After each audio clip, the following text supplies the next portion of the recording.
Upadhyay TV.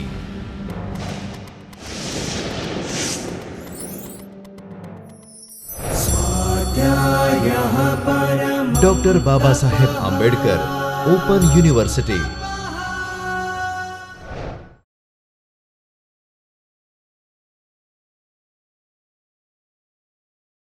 Namaste. Dear learners, greetings from Dr. Baba Saheb Ambedkar Open University. Today, under the subject of communication skills, we are going to discuss about something very special. Before we start today's topic, let us have a small exercise. First exercise, all the learners sitting in front of the screen would sit or stand closing their eyes for a moment without thinking anything, especially not about the white elephant.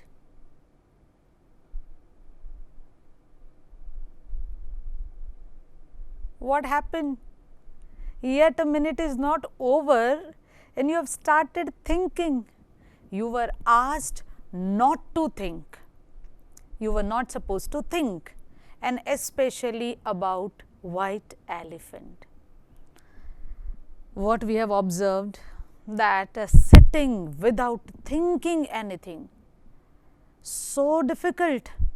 Maybe for most of the people it is next to impossible. And I know that when I told you not to think about white elephant, the instruction ended upon with lot many thoughts about white elephant. Yes. Okay, let us have another exercise. Not about not thinking, but about not communicating. You will have continuously 5 hours when you will not communicate.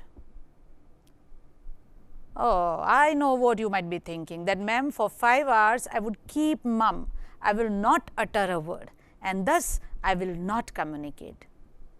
So, do we mean to say that when we don't utter a word, when we don't speak, we don't communicate? Okay, fine. Then I will not utter a word.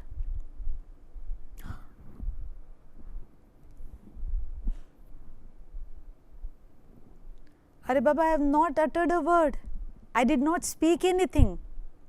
But I did communicate. Though I was not speaking, I was communicating. Yes.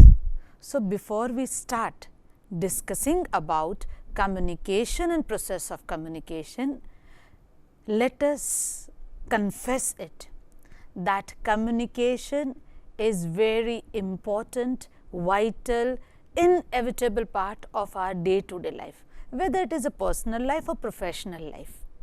It is very difficult to do away with communication, that I will not communicate. When we do not speak, there is a possibility we are not with anybody else. At that time also, communication does take place. There may be various levels of communication, but communication does take place. When in the play by Shakespeare, Hamlet might be talking to himself, is a communication. So, it is not always that communication is in the form only, or the type only, or at the level only. It used to be at various levels. Yes, my dear students, first, that it is not possible that any human relationship, or going beyond the human relationship also, living thing, animals, people would be able to survive and exist in complete absence of communication. Communication is a process. Now, how communication is a process? Just let us have a glance over the definition, simple definition, understanding of communication. Let us have a glance over the slide.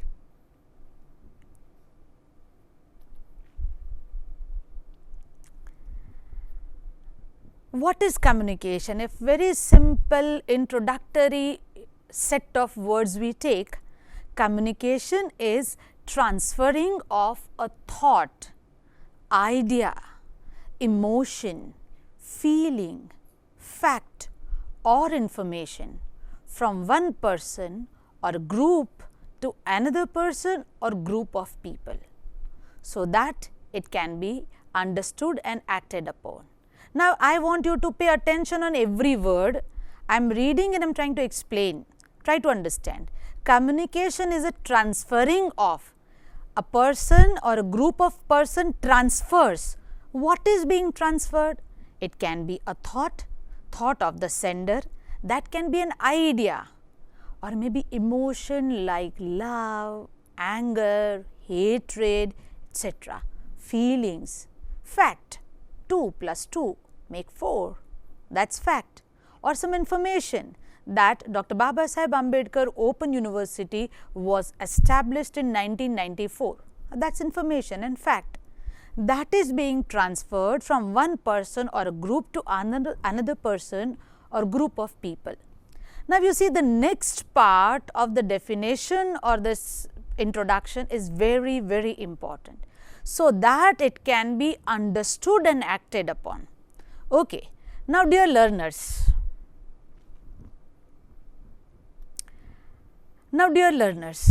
why so that can be understood and acted upon? I have an information, an idea, a thought, a feeling, emotion to convey to somebody else. I do it.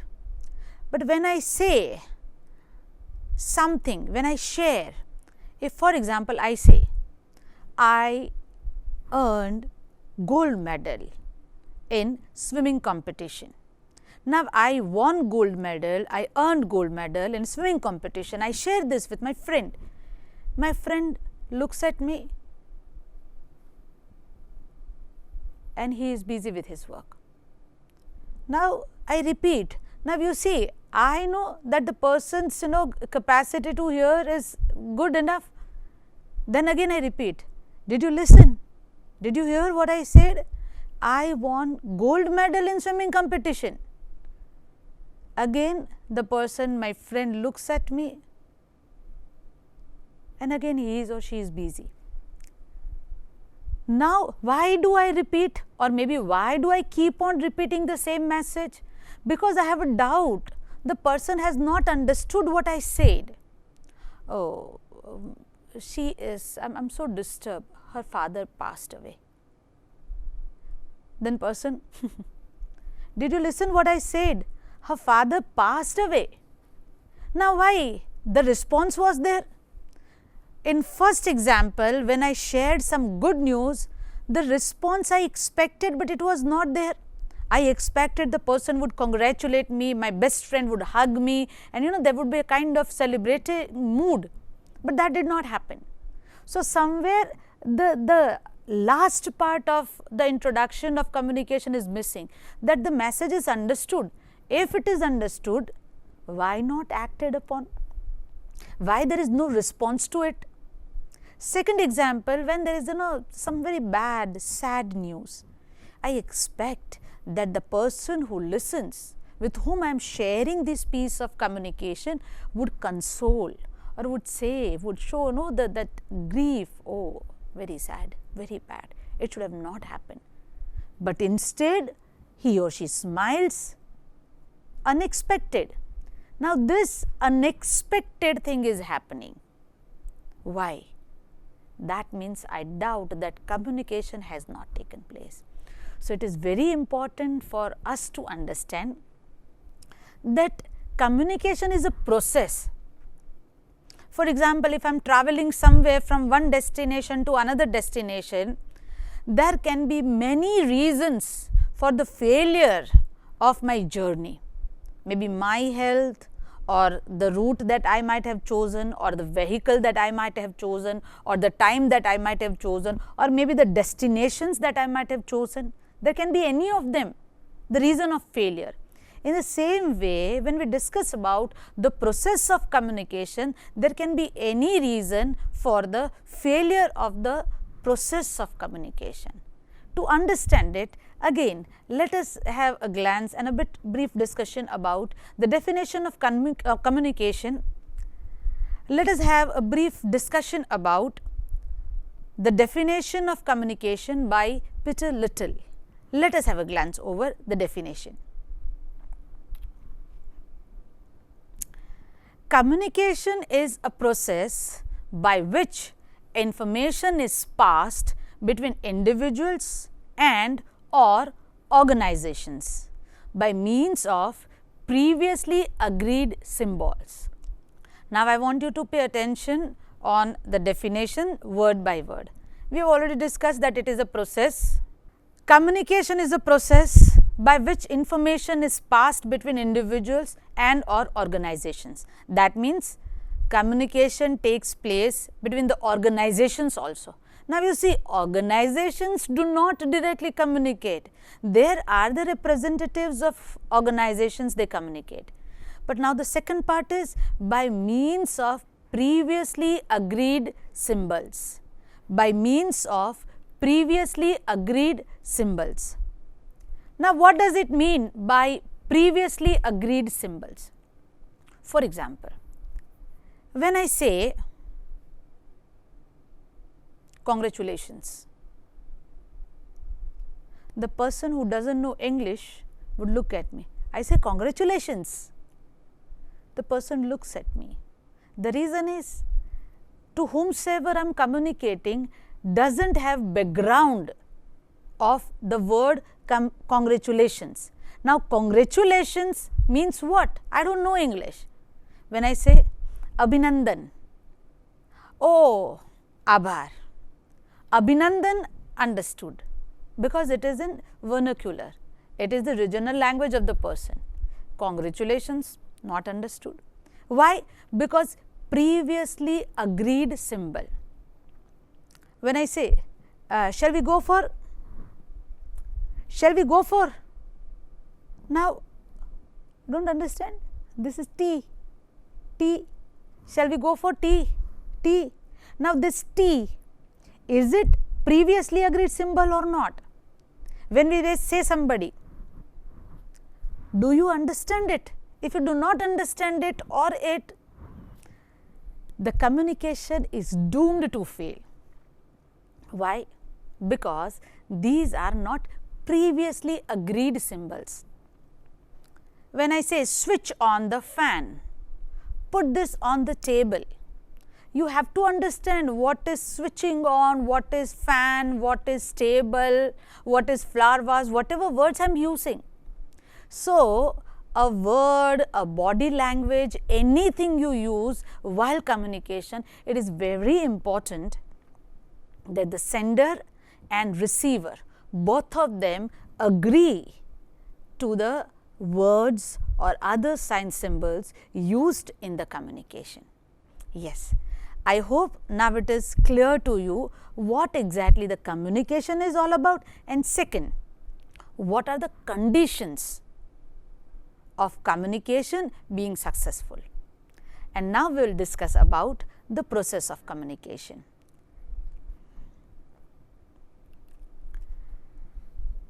Now, you see, first of all, it is very important to understand that communication process is sign mediated interaction.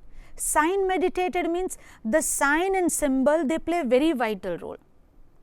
Sometimes people say that when I say get out, come in, sit down, stand up, feeling better, I am not using any sign. For example, very straight sitting, not any sign. Namaste, good morning, sit down, stand up. I have not used any sign or symbol. So, how can it be sign meditated? Oh, my dear learners, the words, they are sign and symbol. The words are sign, they are symbols, because their performance, their work is that there. So, first of all, the process is sign meditated interactions between at least two people generally. Yes, when we shall discuss about the types and levels, we will discuss another communication also, where there is a possibility that I am standing all alone and communicating to myself. We will discuss that when we shall discuss about the types and levels. Generally, it takes place between two individuals, an individual and a group, or two groups. So, first it is a process. Second, very important, that there is a share of collection of signs and semiotic rules, how language should be utilized. It is very important to understand the nature of language, the construction of the sentences, and at the same time the other semiotic rules, how the language should be used. The collection of sign, word, non-word, verbal, non-verbal. So, it is very important, but at the same time it is must to know that all forms of communication require sign and symbol. Any communication, verbal, non-verbal, formal, informal, and again we go for the various types also, upward, downward, diagonal, etc. Every communication would require sign and symbol. Okay. So, now I hope you are clear what communication is. Now, what we will do? We will discuss the various components. The various components, they play very vital role in the whole process of communication. Guess how many components might be required?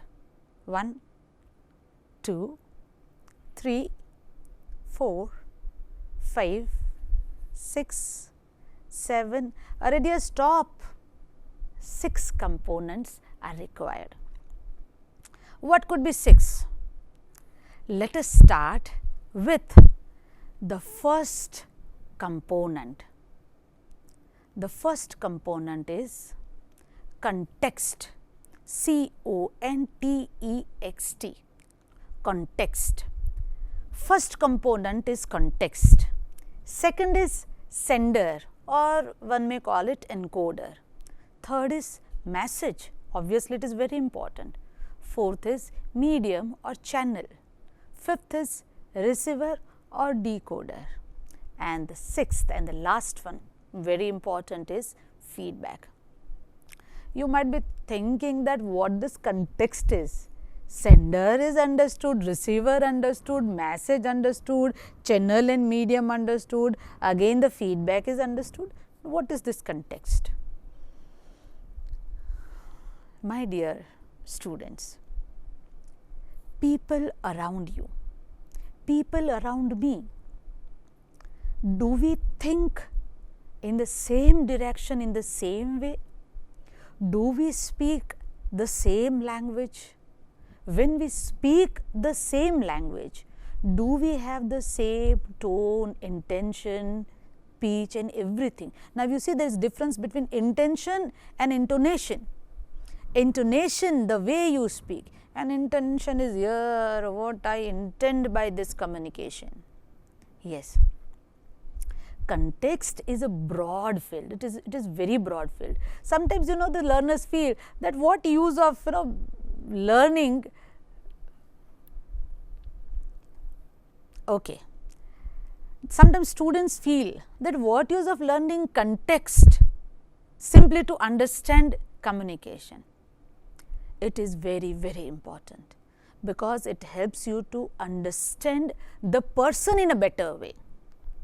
When you understand the communicator in a better way, you are able to interpret, understand and respond to the message in a better way.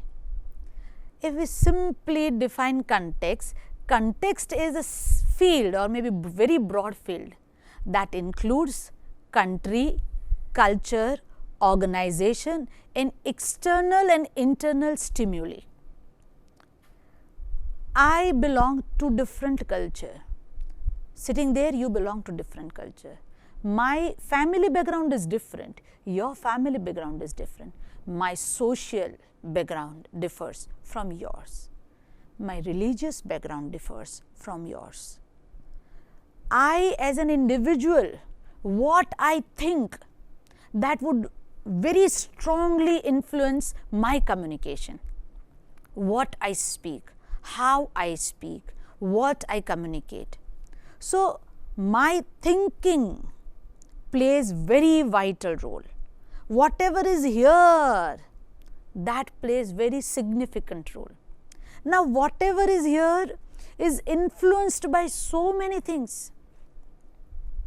My being Indian affects my communication. My being educated from certain institute always influences my communication, because that influences my thought process.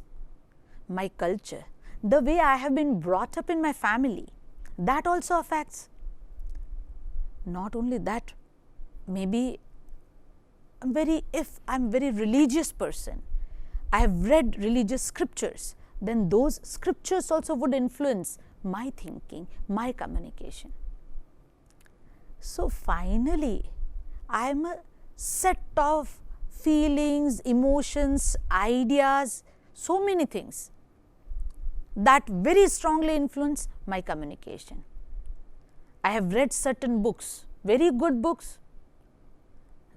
Those books, those authors have influenced my thought process. They have influenced my communication. I might have heard so many great leaders, their speeches. Those speeches have influenced me. So all these things create context. So I hope the first part of context is clear, which is very much internal. Second is external. There can be external stimuli and internal stimuli. Stimuli that stimulates, that motivates, encourages, or maybe provokes you for the communication. External means sometimes things might not be always here, but the circumstances, the situation created encourages me to communicate. For example, I am sitting here and there is fire. A small kid doesn't know what fire is and what are the hazards touching that. Tries to move near the fire and suddenly, oh take care, oh take care. Now, oh take care. It is not here. The external stimuli is there. That has encouraged this communication. Sometimes things happen around us, whether intentionally or many a times even unintentionally, intentionally or unintentionally, consciously, subconsciously or unconsciously. We communicate, we send messages. That is external stimuli. Now, I hope you understand what context is. My dear students, to be very efficient, adept, effective communicator, it is very important to understand what the context is. So, context is a set of culture, religion, social, family, educational, values and everything. They are there with an individual who has an urge to communicate, the sender generally. So, what we discussed here, the two aspects, the situation or setting within which the communication takes place, and the another is here, internal stimuli.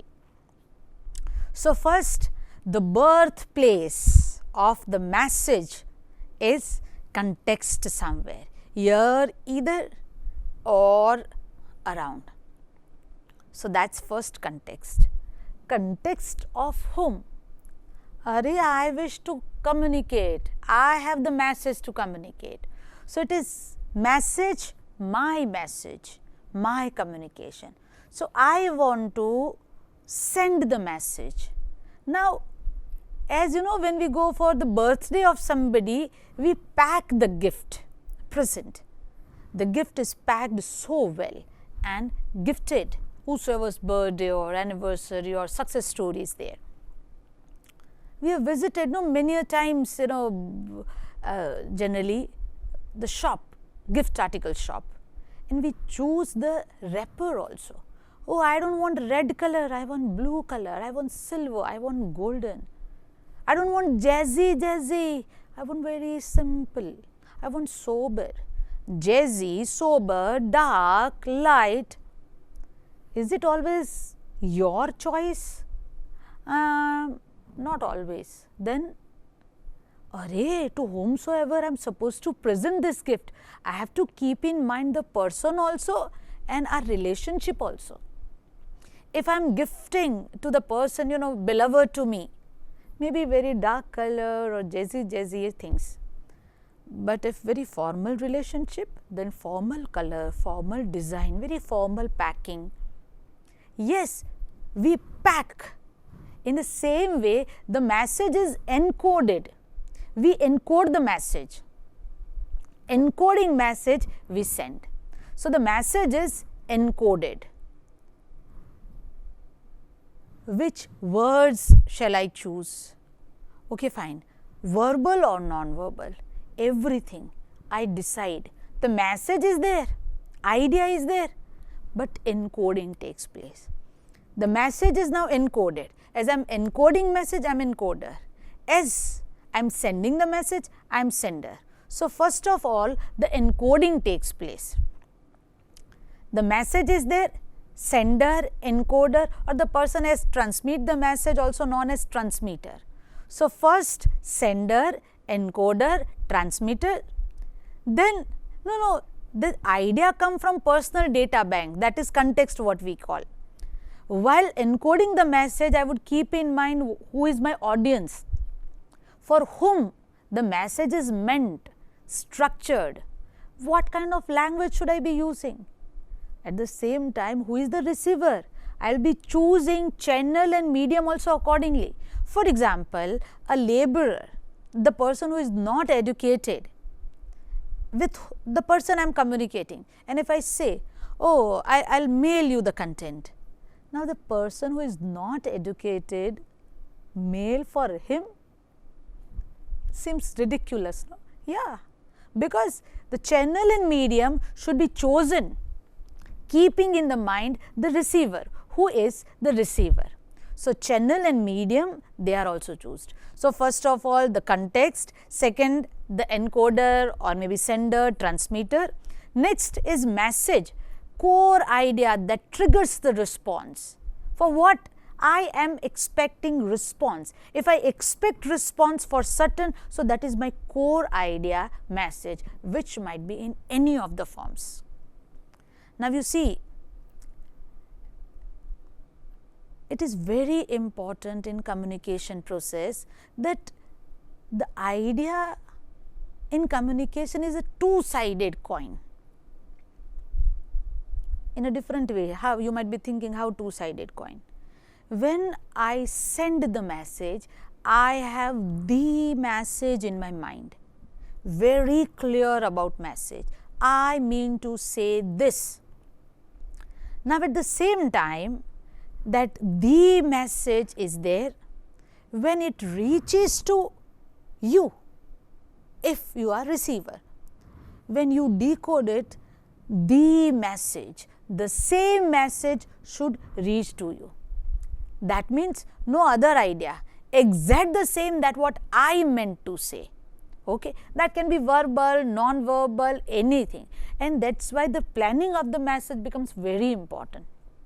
I have to plan how should I encode it, what channel medium should I choose, because I don't want my message to be distorted or misinterpreted, misunderstood, and so planning becomes very important. Okay, again context, then I am there as a sender or maybe transmitter or encoder. Then the message, the core idea is there. After core idea, the channel or medium is there. As I told you, that can be email, computer, laptop, phone, face-to-face talk, verbal, non-verbal, memo, circular, anything. But the channel and medium should be chosen very wisely, keeping the relationship between the communicators, maturity of the receiver, sometimes urgency and importance also. It is very urgent. Now, finding a letter, posting it would not survive. It will be too late. It is very important and very urgent. I have to give a call. So now giving a call, that channel medium is again due to urgency, importance of the message. Okay, what is the objective of the message? What exactly is the purpose of the message? Why do you wish to communicate? That would also decide what kind of channel and medium will choose. Next is number of receivers. Am I supposed to communicate to a single person, 5 people, 500 people, 5,000 people? Depends. There is a possibility somewhere a call may do, somewhere mail may do, and somewhere I have to give in media or give it to the newspaper. Why? The number of receivers expected is large. Sometimes even size of the message. I have 2 lines, 5 lines, 10 lines. Face to face will do. Telephonic may do. But in a message of maybe 5 pages message, 3 pages message with round about 20 bullet points, very important points. I may communicate face to face, telephonic, but is it possible for the receiver to remember everything? If the person is not jotting down the points, would be very difficult. In that case, keeping for the long term memory, yes, written would be better, or it will be very time consuming. Keep thinking about time, then go for oral. So, oral or written, things depend on the size, urgency, etc. Even the cost to be borne. What would be the expenditure? Yes, that is also important. So, these are the important things that are to be kept in mind while choosing type of channel and medium. Dear students, one more thing, that at international level, the cultural differences also play very vital role. What is interpretation of a message in India may not be the same interpretation of the same message in the other culture. At international level, when we are communicating, it is very important for us to know about the culture of that country or those set of people. Again, what we have discussed is first, I keep on repeating, the reason is that this repetition would clarify the whole cycle of the process and the components who play very vital role in the whole process. Context, then I am the sender, then there is message, right, channel and medium. With the help of channel and medium, the message reaches to you, receiver. Receiver receives the message. Now, as you know, when we gift something, present something to somebody, we pack it and the person who receives unpacks it. In the same way, the moment we encode it, there the person decodes it. The message is decoded. The receiver decodes the message. Decodes, okay, this is the message. I understand it. I interpret it in this way. The message means this. Here, the component of receiver, decoder is over. Understanding is not enough. Yes, my dear, this philosophy applies in every forte of our life, that understanding is not enough, that understanding should be reflected in our behavior, in our life, whatever great philosophy of life one may understand. Yes, that is applicable to communication also. I, as a receiver, understood the message. I interpreted it completely correctly, but it's not enough. I have to convince the sender of the message that I have understood it well. So, my understanding would go as again encoded message to the sender. Now, who plays role of receiver? Try to understand. When I received the message, I was receiver. But when I am trying to send the feedback, I become encoder. I understand. I see. Now, these are the expressions feedback. Do you mean to say that we'll have to postpone our trip? Now, that's my question. Do you mean to say, this is also feedback? Because yes, I understood. What you communicated, I understood. I am a bit doubtful whether whatever I have understood, is that correct or not. So, I am trying to confirm it. Do you mean to say the dates of exams have been postponed? Feedback. Again, this return information or response is very, very, very important in the whole process of communication. Why? Because the extent of success of the communication is decided by the feedback. From the feedback only, the communicator comes to know whether the message has reached or not. Second, the message has reached in its right meaning, right sense or not. Here, the whole, with the feedback, the whole process of communication gets over. How? First, context, sender of the message, message, channel and medium. Then from the channel and medium it comes to receiver. Receiver decodes the message. Understanding, as a feedback, another message reaches to the sender. This is the whole process of communication. Shall we have a glance over the whole process of the communication in the slide? Let us have a glance over the slide. Here, context, sender or encoder, message, medium or channel, receiver, decoder, feedback. All the 6 components in the Scrum's model of communication, which was introduced in 1954. Just here observe that encoder. Do you read encoder? Yes. From there the message goes. Now, where the message moves, those lines, those arrows, they stand for channel and medium.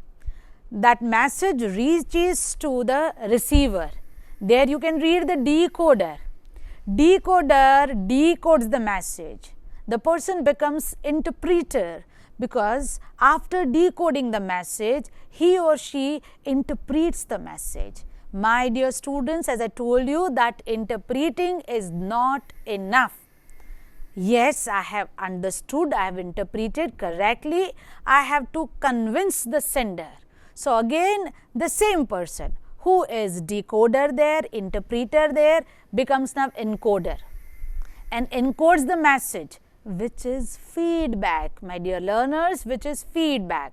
So, again encoder encodes the message there. Now, you see the person who played the role of decoder after interpreting becomes encoder. So, now he or she plays role of encoder. Again the message, now you see the below message is feedback. As a feedback, the message moves to the person who is now receiver and decoder, who was previously encoder. Again he or she decodes the message there, understands, interprets. Here the whole cycle of communication gets over. Again, in short, just revision is very important, dear students. So, I keep on revising things. Context, the situation or setting within which the communication takes place. Sender, who is conveying the message. Message, what is being said. Medium, how and with the help of what the message is being sent or conveyed. Receiver, to whom it is being said or to whom the message is sent, communicated to. Feedback, how the message is received. I hope all these components now are clear to you. Dear learners, after understanding the whole process of communication, one exercise for you. The exercise is for coming 5 days, every day 2 set of communication you will observe One would be verbal, another would be non-verbal. Next day go for formal, informal. And think about the whole communication process in components. Observe them, pen down them, in terms of components. Okay, this communication took place in my today's day. In this communication, this was the context, this was the person was the sender, receiver, message, channel, medium, decoding, feedback, etc. The practical observation would help you a lot. Communication is very important. Learning communication is very important. Not simply to understand others, but to understand ourselves also. To improve on our own communication skill.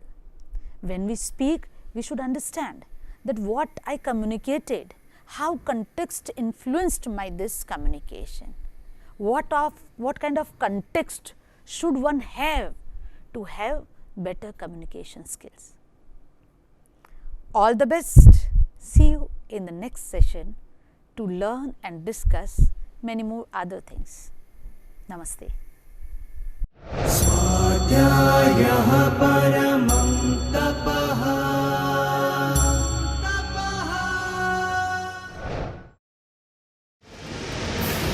स्वाध्याय TV